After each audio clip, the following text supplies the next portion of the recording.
পাকিস্তানকে দিতে হবে 53,000 কোটি টাকা। একই সঙ্গে 1971 সালে গণহত্যার জন্য ক্ষমা চাইতে হবে। শৈত্য কাটিয়ে দ্বিপাক্ষিক সম্পর্ক এগিয়ে নিয়ে যাওয়ার বিষয়ে একমত হয়েছে বাংলাদেশ এবং পাকিস্তান। গোটা বিষয়ের দিকে নজর রাখছে ভারত।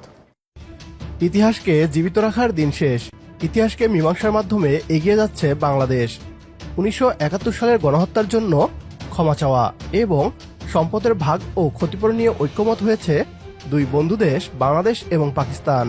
এই উপমহাদেশে ভারতীয় আধিপত্য এবং দাদাগিরির বিরুদ্ধে রুখে দাঁড়িয়েছে একসময়ের দুই ভাই। নতুন বাংলাদেশের সাথে সম্পর্ক ঘনিষ্ঠ থেকে ঘনিষ্ঠতর হচ্ছে পাকিস্তানের।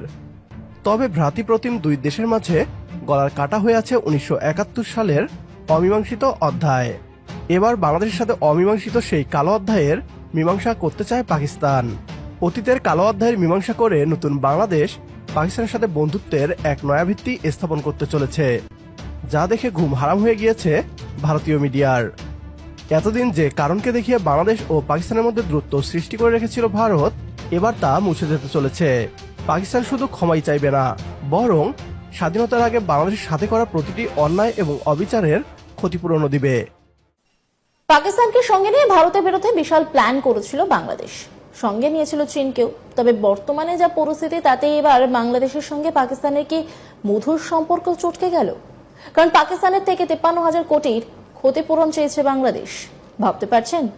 পাকিস্তানের বিদেশ সচিব আমনা বালুচের সঙ্গে বৈঠকের পরে বাংলাদেশের বিদেশ সচিব জসিম উদ্দিন জানান, আলোচনা হয়েছে অমীমাংসিত ঐতিহাসিক বিষয়। পাকিস্তানকে দিতে হবে 53,000 কোটি টাকা। একই সঙ্গে 1971 সালে গণহত্যার জন্য ক্ষমা চাইতে হবে। এই পুরো বিষয় নিয়ে নতুন করে এবার কূটনৈতিক মহলে জোর চর্চা শুরু হয়ে গেছে। পাকিস্তান কি বাংলাদেশের এই দাবি মেনে নেবে? এটাই সব থেকে বড় প্রশ্ন। কারণ বাংলাদেশ যেভাবে 53,000 কোটি টাকা চাইলো, তাতে রাতের ঘুম উড়ে গিয়েছে। তবে এই টাকা কি আদৌ দিতে পারবে পাকিস্তান? মানে দিতে চাইবে? একটি হিসাব অনুযায়ী ক্ষতিপূরণের অঙ্কটা হলো $400 কোটি। অপর একটি হিসাব অনুযায়ী আবার পাকিস্তানের থেকে প্রাপ্ত ক্ষতিপূরণের অঙ্কটা $432 কোটি, যে অঙ্কটা বাংলাদেশি মুদ্রায় প্রায় 53,000 কোটি টাকা। ভারতীয় মুদ্রায় এই টাকার পরিমাণ 37,000 কোটি টাকার মতো। এবার আপনাদের জানাবো পাকিস্তানকে কোন কোন শর্ত দিল বাংলাদেশ।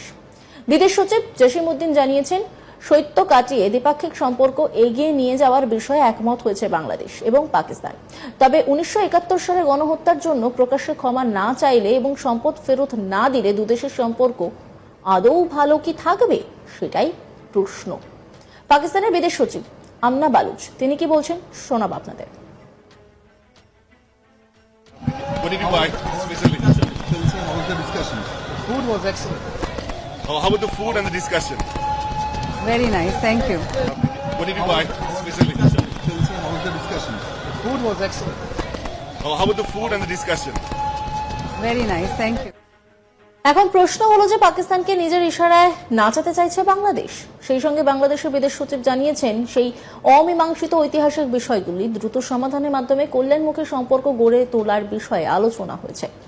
একদিকে যখন পাকিস্তানের সঙ্গে বাংলাদেশের সম্পর্ক নিয়ে আলোচনা হচ্ছে বিভিন্ন মহলে, সেখানে এই পরিস্থিতিতে টাকা চাওয়ার বিষয়টি নিয়ে নতুন করে কি তাহলে কূটনৈতিক জল্পনা বেড়ে গেল? গোটা বিষয়ের দিকে নজর রাখছে ভারত। ভারতকে সুবিধা দিতে 1971 সালকে জীবিত করে রেখেছিল সাবেক স্বৈরাচার সরকার, যেখানে আমেরিকা এবং জাপান দ্বিতীয় বিশ্বযুদ্ধের ধ্বংসযজ্ঞের পরও আজ ঘনিষ্ঠ বন্ধু, সেই জায়গায় বাংলাদেশ এবং পাকিস্তান এখনও মীমাংসা করতে পারেনি। দ্বিতীয় বিশ্বযুদ্ধের পর জাপান ক্ষমা চেয়েছে এবং আমেরিকাকে তাদের আর্থিক ক্ষতিপূরণ দিয়েছে। আজ এই দুই দেশ শুধু ঘনিষ্ঠ বন্ধুই নয়, বরং পৃথিবীর দুই পরাশক্তি। বাংলাদেশে চালানো গণহত্যা এবং বাংলাদেশের সম্পদের লুটপাটের ক্ষতিপূরণ দিয়ে বন্ধুত্বের এক মজবুত ভিত্তি স্থাপনের সুযোগ এসেছে পাকিস্তানের সামনে।